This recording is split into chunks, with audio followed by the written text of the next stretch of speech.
Hello बच्चों, let's discuss this question. Under which of the following conditions will there be no change in the reading frame of the following mRNA? यहाँ पर हमको एक mRNA का piece दिया गया है, हमको कहना है कि इन चारों में से कौन से कंडीशन में रीडिंग फ्रेम में कोई भी चेंज नहीं होगा. A. Deletion of GGU from 7th, 8th and 9th position. B. Insertion of G at 5th position. C. Deletion of G from 5th position. या D. Insertion of A and G in 4th and 5th position respectively. इस question को solve करने का जो की concept है वो है आपके रीडिंग फ्रेम के बारे में जानना, रीडिंग फ्रेम एंड कोडॉन्स के बारे में जानना. तो आपको पता है कि जो जेनेटिक कोड है उसमें कोडॉन्स कैसे होते हैं, ट्रिपलेट कोडॉन्स होते हैं. कोडॉन्स आर ट्रिपलेट मतलब 3 बेसिस को मिला के आपको एक कोडॉन मिलता है. कोडॉन्स ट्रिपलेट होते हैं. तो अगर हम यहाँ पर देखें, हमको mRNA का बेसिकली एक स्टैंड दिया गया है 5 प्राइम AAC, उसके बाद आया है AGC, उसके बाद AAC हो गया, AGC हो गया, फिर आता है GGU, उसके बाद आएगा GCU और उसके बाद आया है AUU 3 प्राइम. अगर कोई भी टीआरएनएस को पढ़ने आएगा वो उसको ऐसे भाग लेगा, 3-3 हिस्सों में बांटकर वो करेगा. ये इनको ही हम ट्रिपलेट कोडॉन कहते हैं. हमको पूछा गया है, इसको हम रीडिंग फ्रेम कहते हैं बेसिकली, कि ऐसे पढ़ता है टीआरएनए. इनको 3-3 कोडॉन्स के या फिर 3-3 बेसिस के भागों में करके एज कोडॉन्स पढ़ता है, इसी को हम रीडिंग फ्रेम कहते हैं. अभी हमको कहना है कि इस कंडीशन में ये जो रीडिंग फ्रेम बना है वो चेंज नहीं होगा. तो ए ऑप्शन है कि अगर हम GGU को 7th, 8th और 9th पोजीशन से डिलीट कर दें, तो अगर हम ये GGU को हम हटा दें यहाँ से, क्या रीडिंग फ्रेम चेंज हो रहा है? नहीं. AAC अभी वैसा का वैसा है, AGC वैसा ही है, GCU वैसा ही है, AUU वैसा ही है. रीडिंग फ्रेम बिल्कुल चेंज नहीं हो रहा है. बस हम कह सकते हैं 1 अमाइनो एसिड डिलीट हो जाएगा. 1 amino acid is removed from chain, polypeptide का चेन. लेकिन कहीं पर भी रीडिंग फ्रेम पर असर नहीं हो रहा है.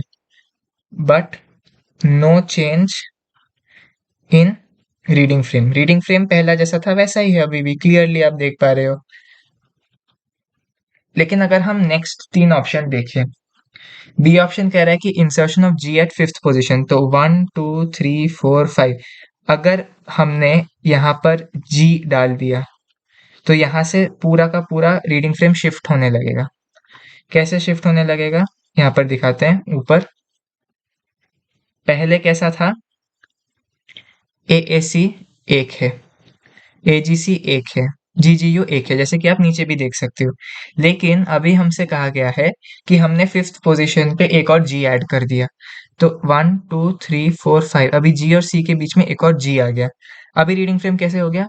AAC 1 है, AGG 1 है, CGG 1 है, UGC 1 है, UAU 1 है, फिर U.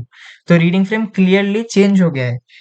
पहले वाले ऑप्शन में क्या हुआ था, आपने एक कोडॉन को ही हटा दिया, उस कोडॉन को, एक ट्रिपलेट कोडॉन को ही हटा दिया, लेकिन बाकी के जो ट्रिपलेट कोडॉन्स थे वो वैसे के वैसे ही थे. लेकिन अगर आपने इंसर्शन ऑफ जी कर दिया 7th पोजीशन, आप क्लियरली देख सकते हो कि रीडिंग फ्रेम चेंज हो रहा है. तो हम यहाँ लिख देते हैं चेंजेस. तो ये गलत ऑप्शन है.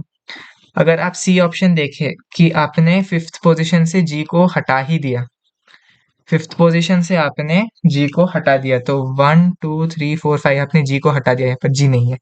अभी रीडिंग फ्रेम क्या हो गया? AAC, फिर ACG, फिर GUG, फिर CUA, फिर UU. क्लियरली यहाँ पर भी आपका रीडिंग फ्रेम जो है वो चेंज हो गया. तो चेंजेस, ये भी आंसर नहीं है.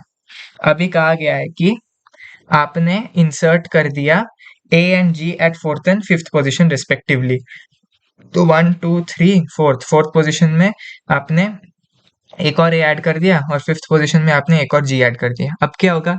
AAC एक कोडॉन, AAG ये तीनों एक कोडॉन, GCG एक कोडॉन, GUG एक और कोडॉन, CUA एक और कोडॉन, UU एक और कोडॉन. क्लियरली ये इस वाले रीडिंग फ्रेम के साथ कोई भी मेल नहीं खा रहा है. तो इसमें भी रीडिंग फ्रेम जो है वो चेंज हो गया है, तो ये भी गलत है. तो हमने क्या देखा, सिर्फ ये ऑप्शन में एक अमाइनो एसिड रिमूव हो रहा है पॉलीपेप्टाइड चेन में से, लेकिन कोई भी चेंज नहीं हो रहा है इन द रीडिंग फ्रेम जैसा था पहले वैसा ही बाद में भी रहा है। तो the correct option to this question is option A, deletion of GGU from 7th, 8th and 9th positions. Hope you've understood it well. All the best.